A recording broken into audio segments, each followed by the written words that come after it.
This is Nick. You're listening to the DU Football Show, Drunkard United. Of course, up the Blades and fuck the Owls. Welcome back from Charlotte, Sammy. Hey, I'm back. Made it in one piece. Very good, very good. I noticed you were incredibly intoxicated because you went into your English accent on each one of your Facebook Live videos, which tells me Graham's shit-faced. Yeah. So I drank a lot of beer. I got to tell you, as we venture into whatever this is about to be, I am reminded of the immortal words of one Whiskey Dix. A sight so obscene, barely muffled by screams, a shit show supreme. Let's start the show! Hello and welcome to the Drunkard United Football Show, a completely biased recap of the English Premier League as told by two common American schmucks. I am your host, Sam Huston, and across the way from me is the train wreck, Samuel Graham. Sammy, how you doing? I don't know that train wreck is the proper thing. I watched your videos. There is live video evidence of your shit show. I was very drunk, but I do typically keep it together for the most part. All right, so I'm going to be a bit of an ass. I'm going to be a bit of an ass right now and just go ahead and call you out. Do you know who Whiskey Dick is? Do you know the song that I referenced at all? I've had Whiskey Dick before. I don't know what band that is, though. Okay, it's only going to be the band that's going to be doing our fucking theme music, Whiskey and the Kidney Stones. That was written by our great friend Adam. So that's very nice. That is actually his. So we are recording at Studio H, just outside our nation's capital. You can check us out on all podcast platforms.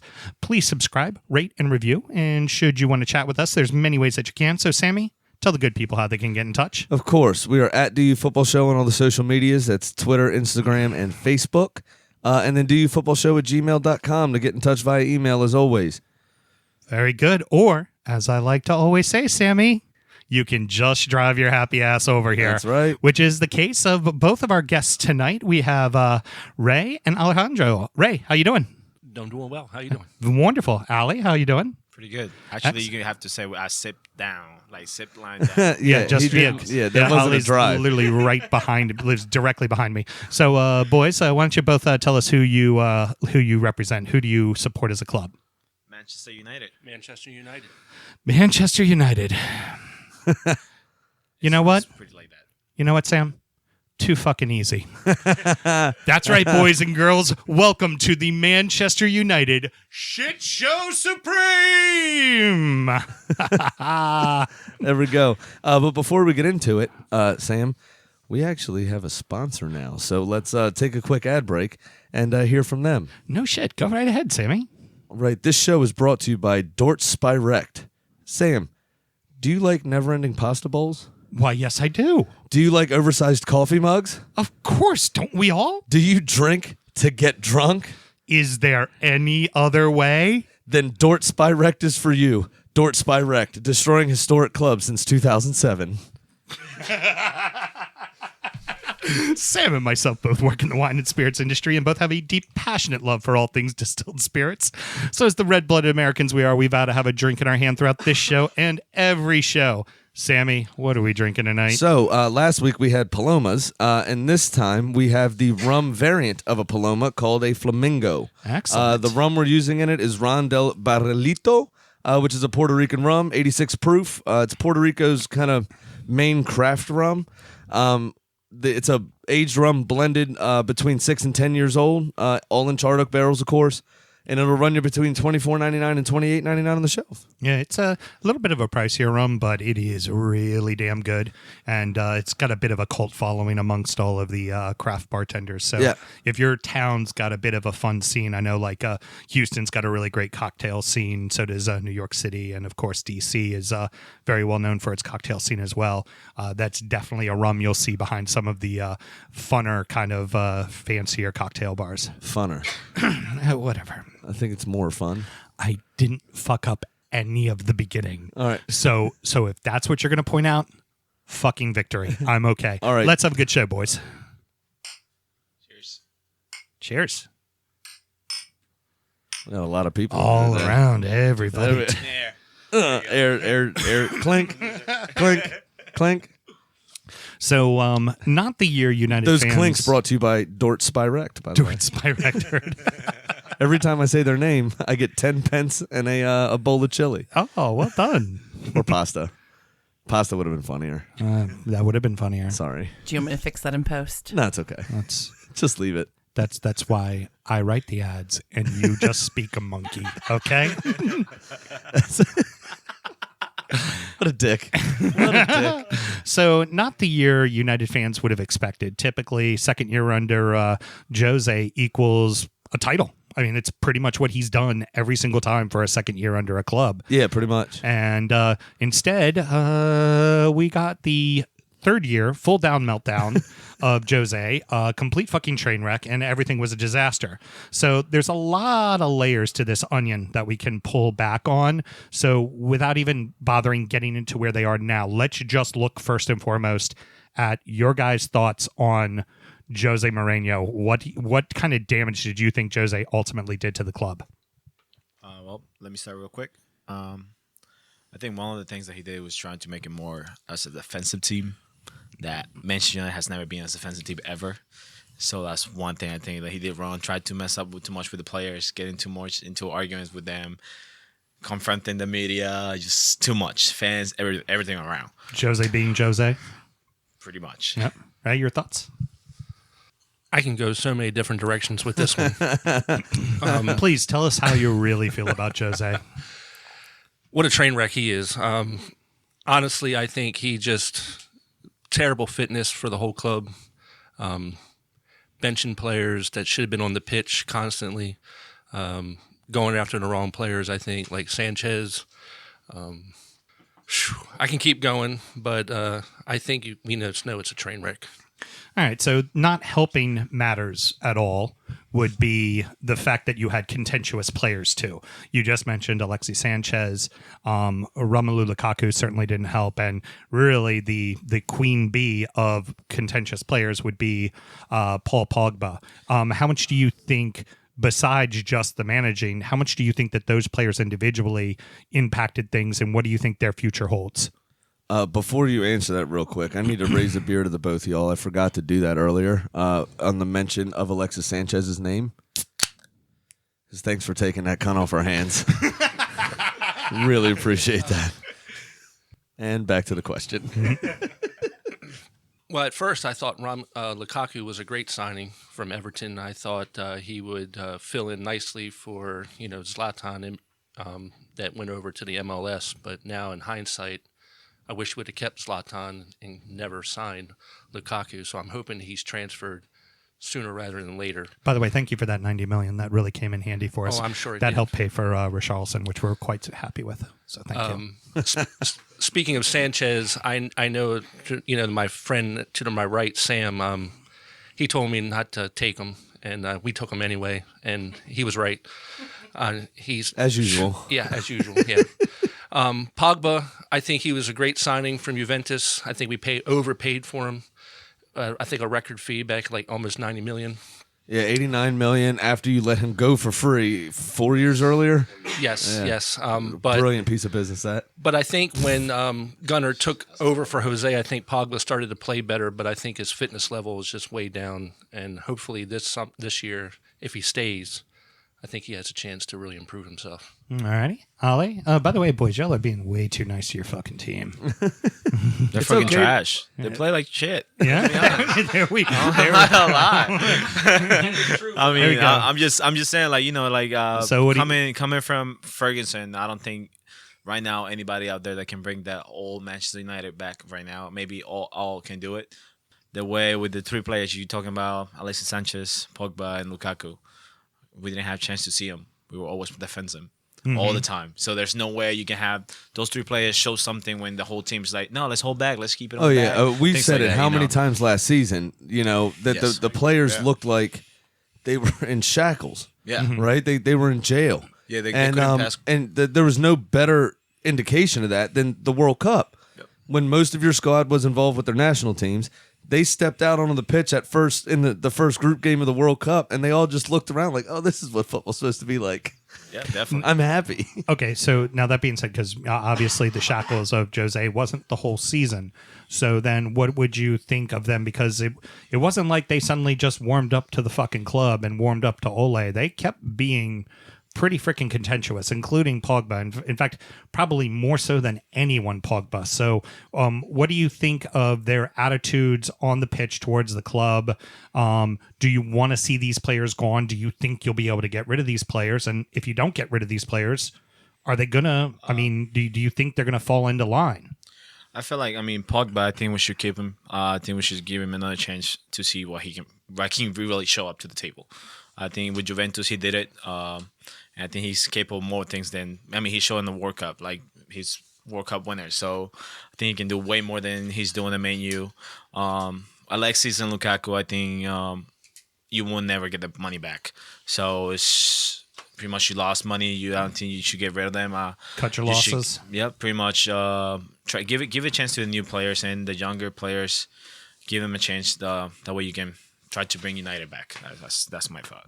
Likewise, what do you think of after Jose was gone and Ole took over? What are your kind of feelings on those players during that time? Honestly, I think Pogba had glimpses of what he can do after Jose left, but I think, like you're saying, being contentious, I think it was all in his head. So honestly, I think we should keep Pogba, give him like you said, give him one more year, see how well he does on the pitch. But I think Lukaku needs to go. I think he's just too overweight, too slow to be a striker for Manchester United, and definitely for the Premier League, I believe. Alexis Sanchez is a has-been. If we do decide to keep Sanchez, I think we should try to move him to a center forward position, maybe instead of being on the winger. I know he had some success with that when on his national team.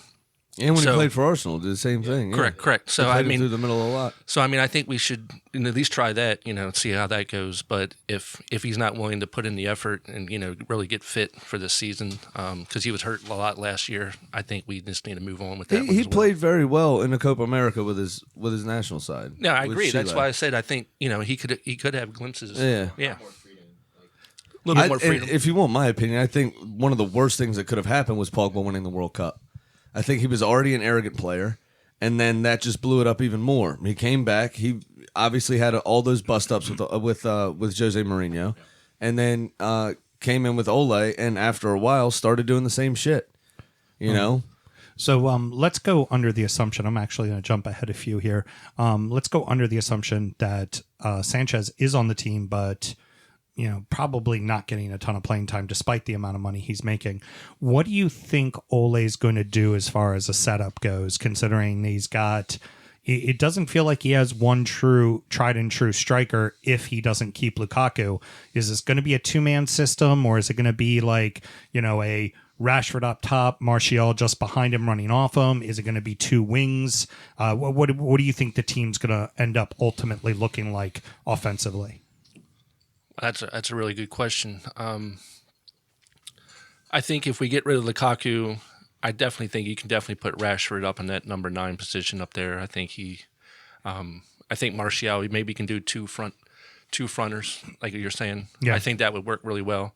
I think Martial's got a lot to prove. He just signed that new 5-year contract, so I know he's got a lot to play for. You can even put Martial on the wing a little bit and put, like you're saying, Sanchez on the in the center along with Rashford. And then you can have, I'm trying to remember his name. I can't. Lingard? Lingard. Yeah, Lingard on the other wing. That's what I was thinking. Thank you very much, Sam. I appreciate that. And now you got had a brain fart. Now you got Daniel James also. Daniel James, the new signing from Swansea. Yeah. Yes. I figure he's probably not going to start, but the kid will probably see some I don't know. time. One issue I have with some of the transfer business, obviously Wan-Bissaka, in my opinion, was a great addition. You needed that player. And Ashley Young was so old, you needed to get better. Exactly. There. And Antonio Valencia leaving, going back to his home country to play, and close his career out with one of his boyhood clubs. But the Daniel James signing for me seems a little odd with Lingard, Martial, Rashford there. They're linked with another winger we'll talk about later. And then actually completing the signing of Daniel James. It's almost like United has no plan at all whatsoever under Ed Woodward. So they're just trying to bring back as much nostalgia as possible to keep people on side. Bringing Ole in as the babyface assassin, right? As the manager. It came out this week that he had to kind of clear the air talks with Roy Keane So he's back in the mix somewhere helping out. Sir Alex is kind of the puppet master of Ole Gunnar Solskjaer, it seems. And now you've got a young Welsh winger like Ryan Giggs that's now going to come through. It's like not as hairy, but but so it just seems like, let's just throw all the nostalgia is the shit. Let's just throw all the nostalgia at the fan and see what sticks. We're back to being Manchester United. We're the club you loved. So and if we're not winning games, the fans won't get that upset because we're we have going this, in the right direction. It just, I mean, it's like when Barcelona promoted Pep Guardiola. I'm sorry. And that we want somebody from within and somebody that knows the DNA of the club and all these different things. It's like Real Madrid went and promoted Zizou. Now you see Frank Lampard at Chelsea, and obviously that happened afterwards. Yes. Yeah. But for these massive clubs that are in a little bit of a rut, it seems like they want to try to follow that plan, I guess, that route to keep the fans on side, to get everybody excited and just raise the profile of the club, that they've promoted somebody from within that was a legend at the club prior. I don't know what is that. I mean, that for me, it's not really a way forward necessarily. I think the same way. I think I don't know. You gotta start something new. You need new tacticals. You need new everything. You gotta start moving players. You gotta start working from all the way from the bottom, especially from the young players that Man United has. You gotta give them a chance. You never know. You never know. These young players, they move up. They can do something great for you. About the team we're talking about, I don't think. The last game I saw against Inter, I don't think they're planning on keeping Alexis Sanchez or Lukaku. But I don't know anybody who could pay Alexis Sanchez. Yeah, that's the problem. I don't think he wants to leave because he's getting good money. Yeah, so that's one thing. He's the Premier League's version of Gareth Bale. Yes. Yeah. And one thing there, I was looking at the lineup and things like that. I was seeing Lingard playing really good behind Martial. Saying I think that can be really well. I think Rashford needs to go back to the wing because I know he can use his speed and explode really good. So I think that's maybe one of the plans they can do. I mean, James, I like him. He did really good at Swansea. So played the game of his career against Manchester City in the FA Cup last season. Yes, fantastic. So he's again. I think just they might give him more time and see how he can develop better for the Premier League. Do you imagine it's probably going to be Mata kind of pulling the strings then in the center of the field if Pogba's not there, or Fred? Well, Fred. Yeah. I don't know. Well, you got jokes. Well, I mean, the first game I saw Fred play, I think he was pretty good, but then everything just went downhill. It's just like the rest of the season, pretty much. To be honest, I talked to you, Sam, to my left, Sam. It's Huston right here. This is just audio, bro. They can't see that. But I'm just saying, just making sure I don't confuse it with you. We're surrounded by Sams. Yes. But like I was telling him, when Mourinho left, and when Mourinho left, I thought the team was gonna do better, and they did it for 3 games, and that was it. They just went back to the same old thing. They had a nice little run there for a bit with what was it, 11 unbeaten, Sam? 15, I think 15, it was. In all competitions, I think it was 15. I think it was 11 league games, but they had that run in the Champions League also. But didn't it seem to have this kind of put together with duct tape and chewing gum kind of run? You're like, I'm glad we're winning games, but I'm not really convinced at what I'm seeing. To be honest, that was a lot like Arsenal's 22 game unbeaten run in the league or whatever it was, or in all competitions earlier in the season. Same thing. It was like smoke and mirrors. Yes. We were scraping games. We looked a lot better than what the scorelines would have suggested, but we never really convinced at the back. I mean, United had essentially the same exact run of form, where you were not convinced at all defensively, but somehow they snuck 2 in and won 2-1. Every game. I mean, or held out for a draw. Remarkably. Your game against us played well for 5 minutes, scored 2 goals. You beat us 2-0. We dominated you the rest of the game. Yeah, exactly. Couldn't score. The very similar, runs of form there where they weren't totally convincing, but they were eking out results. So let's take a look back now. Let's move to the defensive side of the ball. They don't have one of those. But So it seems like the wings are going to be okay. You signed Wan-Bissaka. He should now. Of course, you're buying a young talent who's had one successful year. He could come to United, and the bright lights could be too much. Who knows? He seems to have all the pieces to be a solid right back and to fit the system of attacking football that Manchester United likes to play out of the back. It seems like Ole has held Luke Shaw long enough, petted his head, told him it's all okay, and Jose's gone and will never say a bad thing about him again that matters. And it seems like Luke's okay. But the middle, Ike, it's been a problem. It's some of the goals that were given up were certainly De Gea's fault, but I think you can also look at it and go, there was zero central defense. And of course, the big name being linked, and we'll talk about it a little bit later on. Mustafi. Yeah, exactly. Is Harry Maguire. Is Harry Maguire the fit? Is Harry Maguire the only piece you need? Do you think one of the other guys will find form again playing next to Harry Maguire? And ultimately, do you guys think you're going to get him? Oh, go right ahead. Maguire will get a good fit if we get him. The amount of money they're asking, it's 80 million. It's pretty much a little bit high for a defensive player. But what's up? We got the wings cover a little bit. We low shot in there, but the middle center defensive is so weak. Is the gate loss, especially with Jones. How many memes you seen in the year with Jones? He's there, it's like I don't know, does he really knows how to play soccer and that, football? I'm just like, what are you doing, dude? How you made it to be on the top team from Premier League and playing so weak as defensive? Don't know. Smalling, Bally. Do you think either one of those? Bally, I think he has a chance. I think you just need more time. He had moments last season. Yeah, he had a few. He had moments. Yes, Smalling. He's there on and off. Just make sure you stay healthy. They just need to stay healthy. That's one thing. And like I said, I think with maybe Pogba trying to make sure you play a little bit more defensive mid, that can help a little bit more because he's pretty good at getting the ball back and start making a counter attack quick. And I think that's what we need. Get the ball back as soon as you can and start attacking. And I think Man U always best defensive was always attacking. That's one thing you got to do. Yeah. Excellent. Ray, your thoughts? I definitely think Maguire would be a great asset to our team.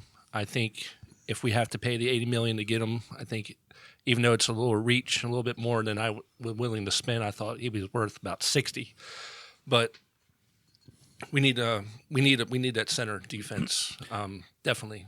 I think he's just going to solidify that center, and I think he'll raise the bar for Smalling or Eric Bailly or even Lindendorf. To help with the De Gea. So here's a thought. Back in 2007, no, it wasn't that long ago. 2012, when David Moyes took over at Manchester United, right, Sam?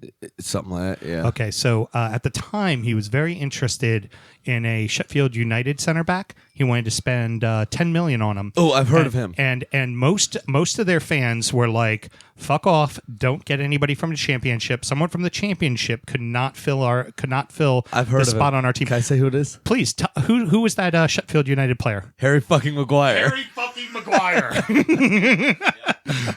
So you guys could have gotten him for $10 million. Once again, 7 years ago, if you fucking listened to David Moyes. Quality United piece of business. Let Pogba go for free. Oh, you know what? Juventus actually finished developing him and gave him a chance. It's buying back for a world record fee, £89 million after letting him go for free. And then now get Harry Maguire. You could have got him for $10 million. Now you're going to overspend by 8 times as much. Sam, I understand you're one of the big six, but I'm going to explain something to you, and that I deal with all the time as an Everton fan. They have fuck you money. Yeah. We don't have fuck you money. You don't have fuck you money. I know. You need to lower the price of Modelo's at the Rams Stadium. So Cronky cares more about American football than he does English football. Absolutely. Apparently, he's supposed to go to Madrid to seal the loan move for Danny Ceballos. And he's actually supposed to fly out himself to seal the loan. Oh, that means it's That fucked. means we're not fucking getting him. Yeah, that means it's fucked. We're out. Yeah, I found that little tidbit of history very interesting. It was like, oh yeah, you could have gotten Maguire for $10 million 7 years ago. I think here's part of the problem with that price tag that a lot of United fans, a lot of people just in general can't get comfortable with. He's not as good as Virgil van Dijk, who's the current world record fee for a defender, who cost Liverpool 70. Yeah. But central defenders are a hot commodity nowadays, and that's the market. Absolutely. So Harry Maguire being a world record fee for not as good of a player, you know what I mean? It's hard to make sense of, but that's the current market. I mean, that's what it is. But for what they need, I mean, it's it's exactly. let's face it, No, it fills the hole. Absolutely. What would be the number one thing you need on your team right now? Center defender. Yeah, I mean that's it. That's the guy you need. Ultimately, with Harry Maguire, you have someone that is an English national team player. He's a starter for that team. You are going to pay a premium, and let's face it, you guys have fuck you money. And Leicester knows they're going to get this payday, and they're going to go get this payday. So if you guys do pull him in, it's going to be a $90 million signing. I mean, sorry. I mean, the other thing is it's going to take at least $10 million or £10 million to fix Brendan Rodgers' teeth. So the club's still going to want to turn a profit after they pay that premium for the dental plan. You know what I mean? Fabulous. All right, so now let's take one step back from the defense and let's look at goalkeeping. Certainly not David De Gea's best season, but pardon me. But he played okay. He saw a lot of shots. That's for damn sure. But reported today, so this is Sunday for Behind the Curtain. He just signed a 5-6 year deal. I think it's 5 with an option for a 6th. Yeah, to stay on at £117 million. Yeah, to stay on with Manchester United. Now, I think some of that also comes to the fact that Barca has their keeper and Madrid has their keeper now. Yeah. With Courtois going back to Madrid, it doesn't seem like there's really any place for De Gea to go if he wants to go back to Spain. Zizou actually also sold his son. No shit. Luka Zidane is no longer a Real Madrid player. He got loaned? He got loaned. He is. He is cold-hearted. Yeah, Zidane. that dude does not give a fuck. I don't care. You are not good enough to be Zidane. You leave. Headbutting bitches since 2006. So, guys, with that being said, how much of last season do you blame on De Gea making poor decisions, or how much do you blame on the fact of him just being overloaded with the defense in front of him? Personally, I think he did make some mistakes this year, but I think it really falls back on the defense. I think he's still one of the best keepers in the world, especially on the line. But I think, with the central defense is collapsing, he had to be play otherworldly, and you can't expect that from somebody all the time, like day in, day out, week in, week out. So I think it's a great signing. I'm glad he's still with us. I still think he's still the top 1, 2, 3 goalies in the world, and I think it's just going to make us better. Okay, Ollie, your thoughts on De Gea? De Gea, well, it was a horrible season from him, from everybody, to be honest. But like he was saying, like Ray was saying, you cannot stop every single shot that comes to you. The offensive is not helping you out. So, what else can you do? You might stop maybe 5 out of 10, 12 shots coming at you. But he had pretty bad days too. So we got to blame him for a couple of them. That Manchester City game when City was making its run towards the title, that game flat out 2 errors, 1,000% on De Gea's Absolutely. shoulders. Definitely. We always use the cliche, every dam will break if it's under enough pressure, right? Yeah. Definitely. So he can make as many saves as he wants to make, But if you face 30 shots that he only saves 29 of them, you're fucked. He did it against Arsenal, and absolutely. So, yeah, I remember that. The Everton game, the first goal, Thinly veiled dig. Yeah, the first goal, not much you could do, but the second goal that Sigurdsson took from outside the 18 beat him near post. Myself being a former keeper, there's one law you live by: never get beat on the near post. Never ever because That's their post. Yeah, well, you're showing it to them because you want them to shoot there because you know you're going to save it, and and at that point, that game was still in touch for them, and that's what changed the outcome of that match. Honestly, Definitely. So De Gea definitely had his slips last year. That's for certain. Yep. Now let's get more into the minutia of the team. Now you've already kind of hinted at your guys' thoughts of what you think Ole is going to do with the squad and what he's going to do with this side as a whole. My question here is do you think that Liverpool and Manchester City are starting to leave you in the distance? Do you think that they're getting ahead of you and you guys are maybe falling back to the pack a little? I mean, for far, I think this whole year we're not competing against the top 4 teams. This whole year we're competing to stay on top 6. That's 6 right there. Just be 6th place on top of no offense. Right. Everton, West Ham, Wolves, competing against those teams. We were never competing the whole season. We were never competing in Arsenal too. But behind Arsenal though. True. I mean, but we were not competing. Actually, trying to do better. We were just looking for the 6th spot, and that was it. I think we're not ready, and we were not ready at all this whole season to compete against top teams like Liverpool, Manchester City, even Tottenham.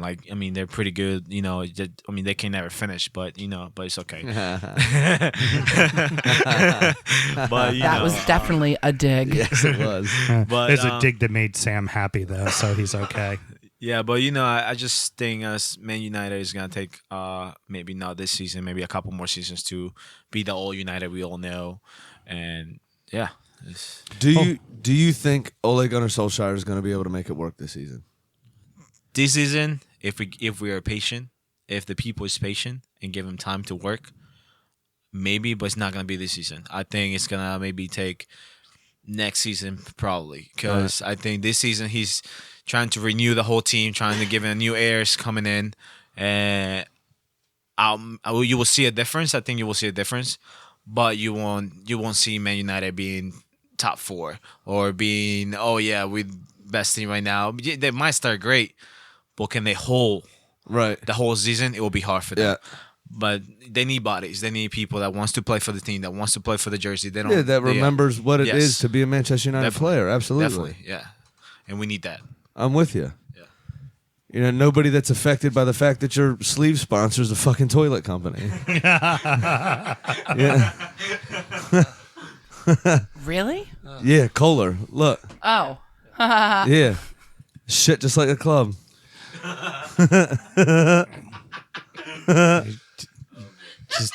Damn, I got them. All 3 of them bitches are silent. Well, I'm just thinking of your what is yours? Visit Rwanda. Yeah. Yeah. Yes, visit Rwanda. I had that conversation with somebody at the Arsenal Fiorentina game in Charlotte. Mm-hmm.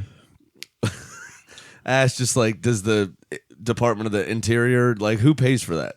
Right. The Well, Visitors Bureau, who's paying the money for visit wherever? Is the country just signing a check? Our sleeve. I don't get it. Our sleeve is an app game that nobody plays anymore. Angry and, Birds. And our shirt sponsor is on the verge of going defunct and bankrupt. There you go.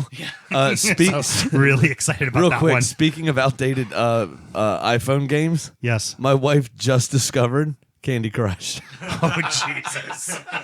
That's all she's been playing for the last 2 weeks. Good Lord. All right. So back to the question. Sorry. What about you, Ray? Do you feel like Manchester's falling behind? What do you think? I believe that we are falling behind Manchester City and Liverpool, unfortunately. But I think I'm an eternal optimist, and I love my club. Other than but I think we can definitely compete this year for, definitely top 6. But I think we can definitely finish 3rd or 4th.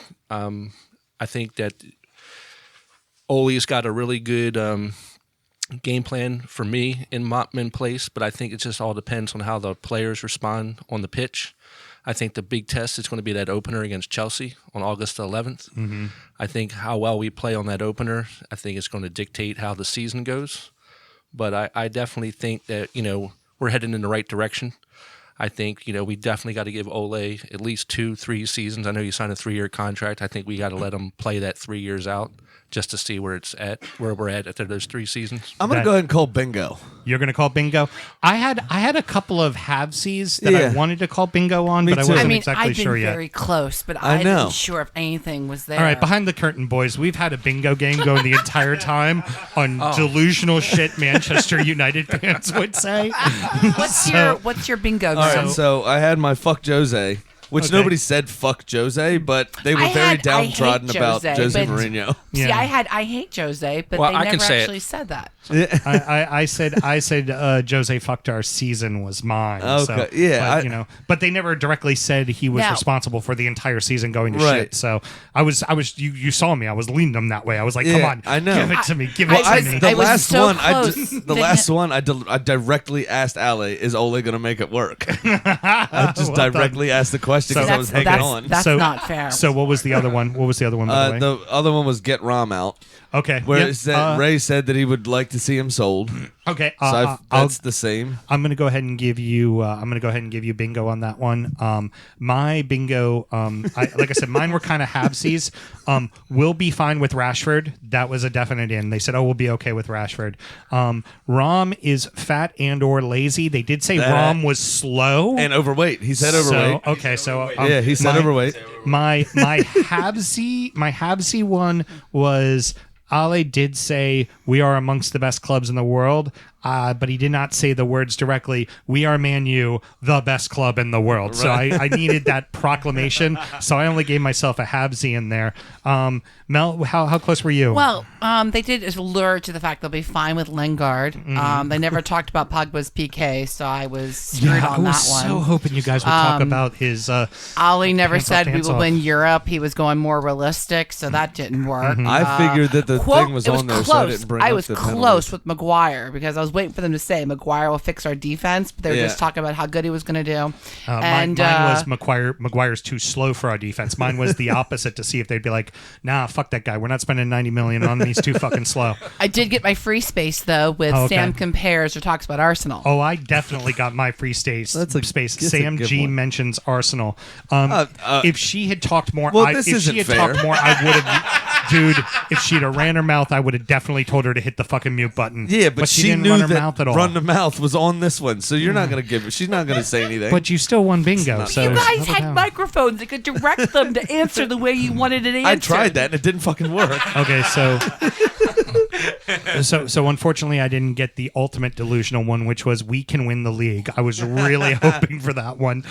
Get Pogba out, but apparently they want to keep Pogba. I still have hopes that it's coming, that at least we will have won the Premier League or mentioning how many titles and stuff have they in their won. history. and yeah. the fact, I'm and the sure fact that that was Liverpool coming. hasn't won any. Yeah. that is definitely. I'm confident that's still coming. I was also looking for, and they've kind of hinted at it, but it didn't really actually. It's not Ole's fault. You know, Yeah. that none of it's Ole's fault. Yeah. That's typical for Manchester United fans. So, boys, sorry for doing that at your expense, but we had this planned out. We were like, we are definitely doing fucking bingo. They are definitely going to say these things. Delusional shit Manchester United fans Yeah. say. So, well, that actually kind of. You guys pull that out. Oh, by the way, we're playing bingo. Wow. Yeah, so we were playing, and all of us have different things. So I gave us all different ones, so it wouldn't be anybody having the same ones. So but that also being said, you hinted at it a little bit, Ale, but I'm going to ask you first, Ray. Does this fan base, does this club have the patience to let Ole do his fucking job? Or if there's a bad run of form, are they just going to axe him and go buy the next expensive manager? Or an Ole, do you trust? And then I can call bingo. Hey, I already got the Dort Spyrect running pants for my win, please. Thank you. There's no prizes left. Well done, well done. Yeah, Mike Ashley only has so much of a budget for our low-rent Manchester United bingo. It's getting really deep in here. So go ahead, Ole. Do you think he'll get the opportunity?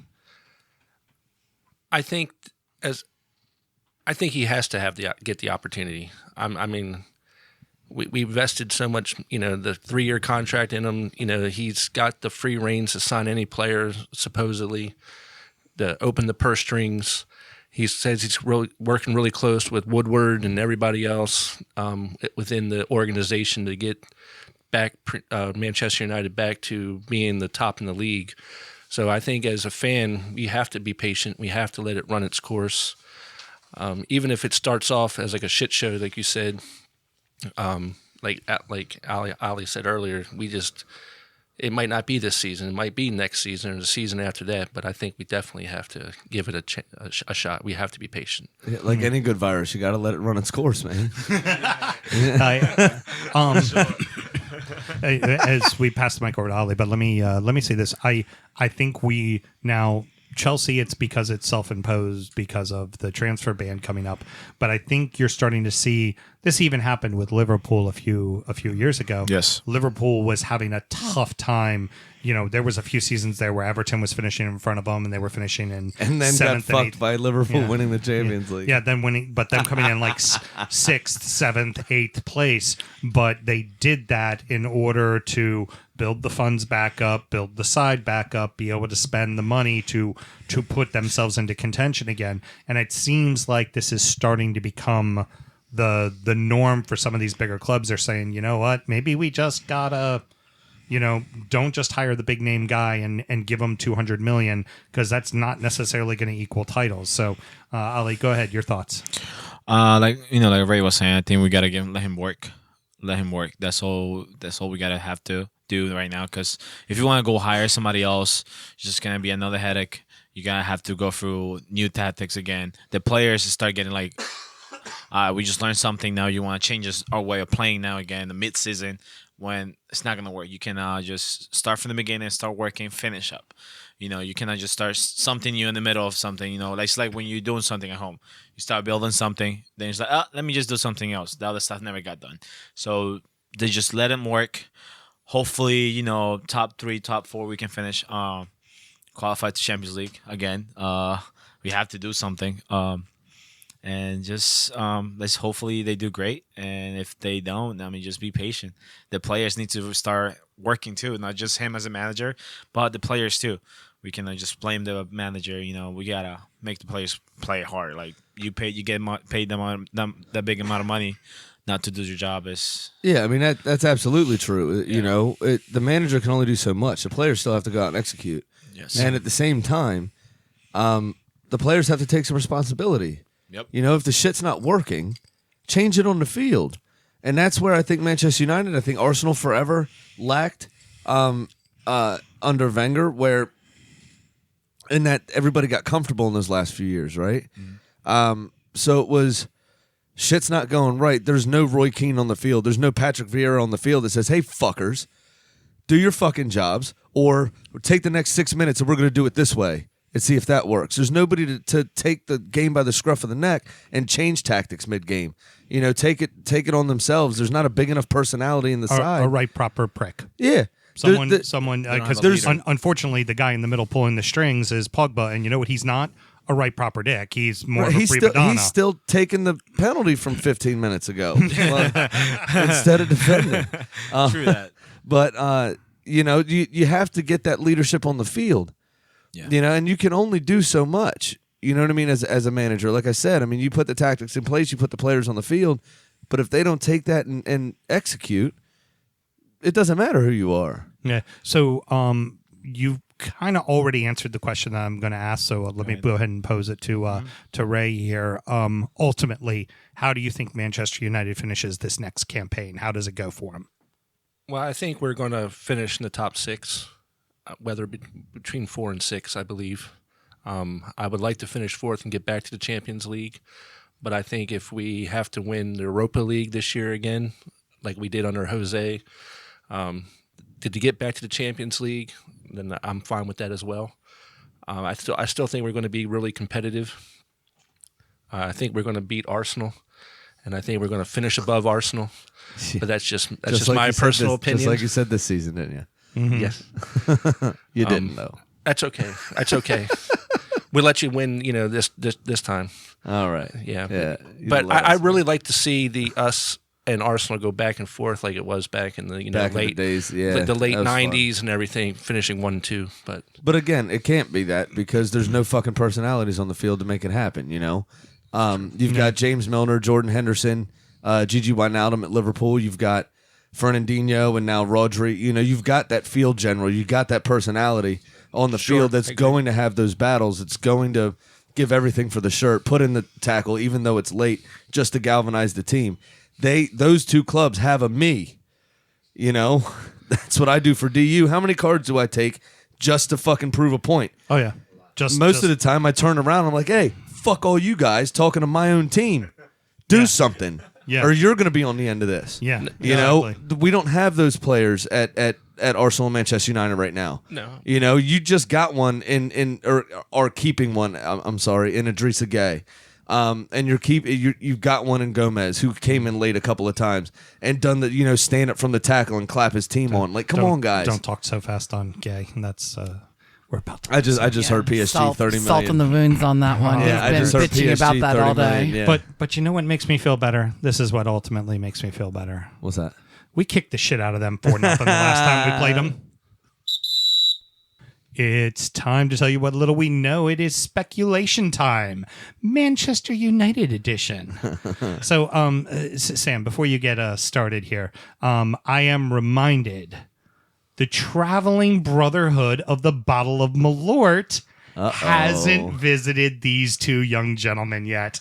So it is time. Is this in referencing that Everton win a couple of months ago? Fucking right it is. I'll let y'all in a little secret. Oh, Mr. Jepsons never forgets. No, he does not. He does not. I think Ray remembers something. I remember you doing a show when Everton won. It was like an 8-minute episode, and you said you would do 6 shots of Malort. Yeah, I said If that Liverpool after, won the league. Yeah. No. It He just said he was so happy that Everton won Oh, that beat United. Yeah. that he said he would do 6 shots. To quote Bull Durham, people say the craziest things in the throes of passion. And I also let's just face it, I had drank an entire bottle of rye whiskey that day because we had no power.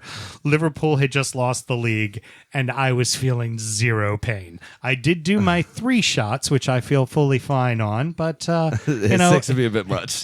Don't worry, I'll do plenty of fucking shots of Malort next season. It would literally melt his taste buds if he did 6 in one show. So boys, I'd like you as you get ready to taste earwax that threw up. And as you ingest this, just think of Jose Mourinho going down your throat right now.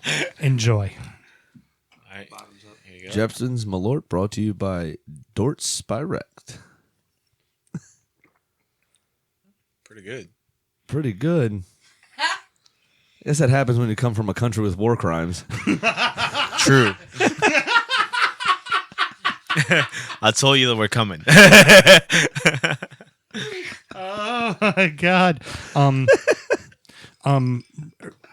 There's a lot going on between the ears of Ray right now. He just, as Ollie's talking, right? The eyes are moving, the face is just trying to. Please, Ray, explain. What's going through the ears there? Well, I know, listening to the show, how you guys said how terrible this tastes, and I will have to say that I've had worse, but this is horrendous. Ollie, now you're getting that nice there it is. throw-up taste. There it is. It's like I licked the ass crack of Jose Mourinho and then kissed Samuel Graham on the lips at the same time. Found out a way to get a dig in on Mr. Graham. That's fine. This one I'll take gladly. That's fine. All right, Sammy, why don't you go ahead and give us our Manchester United shit show spectacular transfer rumor speculation time. Well, to kick it off, I do want to say that and give a shout out to the pricks that aren't here real quick. DU was actually linked with 6 Manchester United fans to be in here all at the same time, all of which are close friends of ours, and we got stuck with you two twats. Go figure. Those assholes had like responsibilities, like family obligations and children and jobs and shit. Look, you 4 fuckers, you all need to get your priorities straight. Do you first, the rest of that shit second, okay? Absolutely. Okay, go ahead, Sam. All right, so the first rumor is every player that's under 31 that's still able-bodied. I already said that one earlier. Harry Maguire, obviously, for 80 or 90 million. Another winger, which we mentioned briefly, for around 70 million from Lille. It's the Ivory Coast international Nicolas Pepe. De Gea, as we said, is going to sign a new 6-year deal worth around 117 million, which will make him the highest paid goalkeeper in the world. Yep. Still a great shot stopper. Still not super convincing coming off of his line, but if they can find a quality center back, he won't need to be. Probably the best goalkeeper on the line in the world. Right. He minus his slip ups. There's then games where you see like against Tottenham the 1-0 victory where you just go, oh yeah, that's right. That's why he's the fucking best on the line in the world. You could say that about anybody though. I mean, minus his slip ups, Mustafi's the greatest defender that's ever lived. Come on. But Mustafi doesn't pull off like a game saving tackle. Oh no. Then do that 4 times in a game like De Gea does. No. Absolutely correct. Ole has told Jesse Lingard to stop acting like an idiot and step his game up after that Instagram video or Facebook Live or whatever he did in Miami. United have rejected a £53.9 million offer from Inter for Lukaku. So I think they're trying to hold out for that $70 million they want. Gareth Bale would still be a $20 million loss. Correct. Gareth Bale's agent has publicly blasted Real Madrid coach Zinedine Zidane, so it looks like Bale is actually going to leave. The biggest rumor is China because they're the only ones with enough money to really pay him properly. Not properly, to pay him what he wants to be paid. But he was linked with United during this window, and it looks like he's going to be available, and apparently they like to stockpile wingers. Actually, I had breaking news. Apparently, PSG trying to offer Neymar for Gareth Bale. Really? Yes. So that's what PSG trying to do. Who knows what they're trying to do? But then there was. They right outside of Paris, they do have that Ryder Cup golf course. There you go. That was built specifically for that. He'd love that there. You know what I think? I think with Madrid, it's we don't want you to have Neymar Barcelona. Yeah, just probably, to be dicks. Yeah, just to take him away from there. Yeah, absolutely. And then lastly, I did hear a rumor that Manchester United's looking for a new accountant to rein in Ed Woodward. As apparently he literally just wants to throw stacks of cash at stuff that doesn't make sense and then act surprised when it doesn't work out. There is one other legitimate rumor out there too is Sporting Lisbon winger Fernando Bruno or Bruno Fernando. That'd be Lisbon. Lisbon, sorry. Lipson is what we upload this podcast. I said Libsyn. I said Libsyn. And besides, congratulations for remembering that, Graham. I am the name assassin, but you are the speculation time guy. And you know what? When I went Google Manchester United transfer news, guess what the first thing that popped up was? What? That. You're fucking slipping. Get better at your job, dick. Sorry, Sky Sports didn't have it. That's the only website I look at. I don't have time to do real admin. We know this. Get better. I don't know why it's a surprise. You should. You know what? When you look in the mirror, just realize how much you've disappointed me.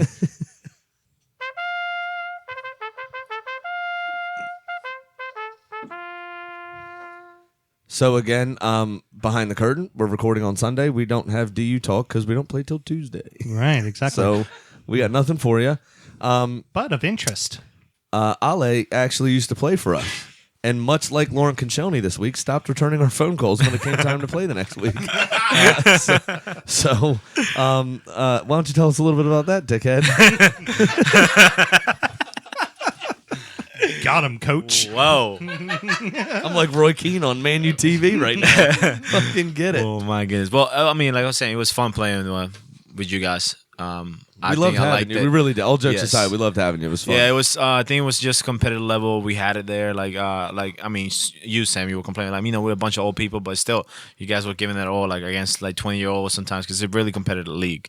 It was fun. After as all evidenced by our 2 losses so far this season. But we did really good. I think we were always the team that everybody wanted to beat. they don't like us that much because we would never back down for a fight. That's one thing for sure, especially Sam. and go ahead and say that as a Mexican and Honduran man. Go ahead and say it. What's the other reason why they always wanted to beat us?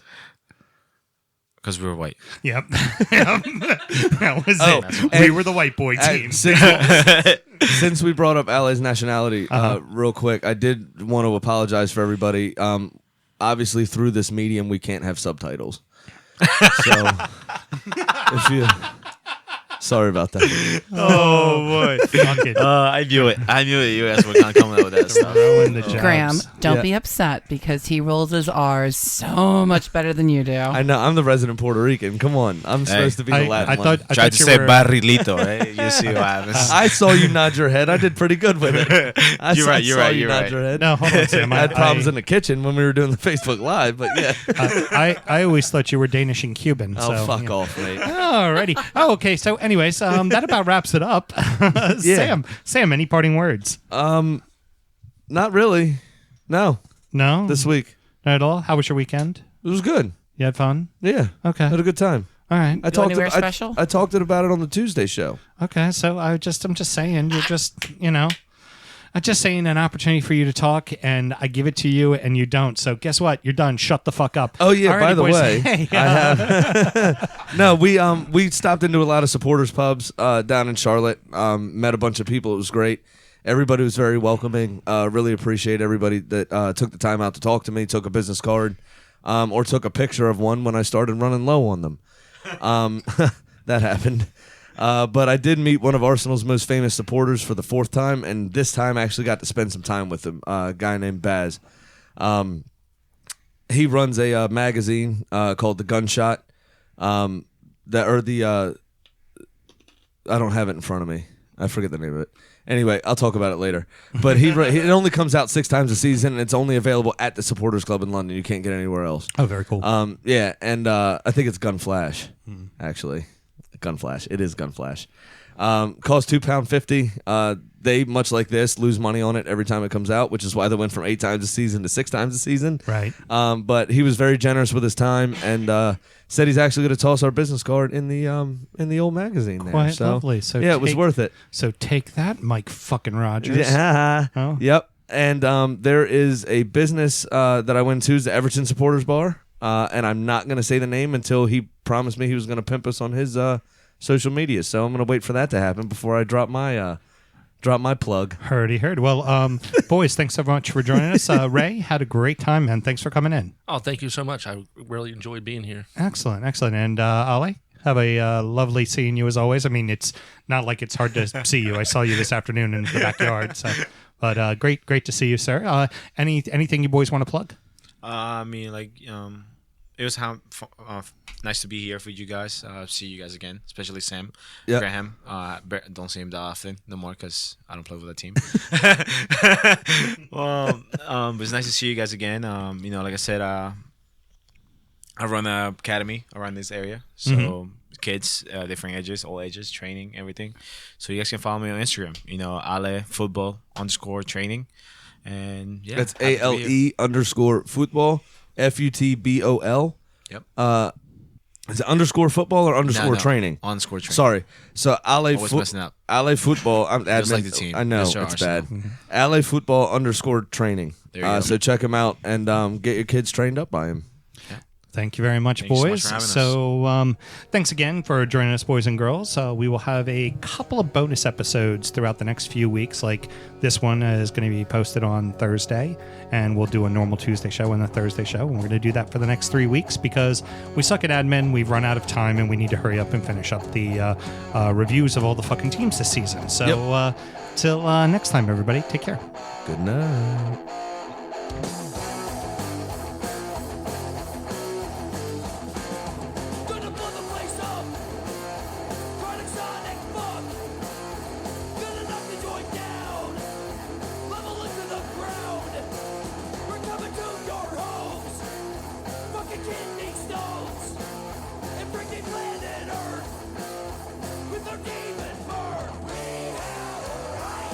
Like a king to you and a tree.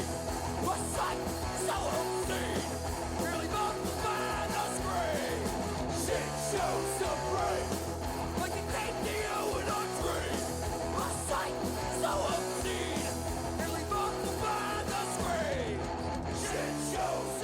And the show's already named.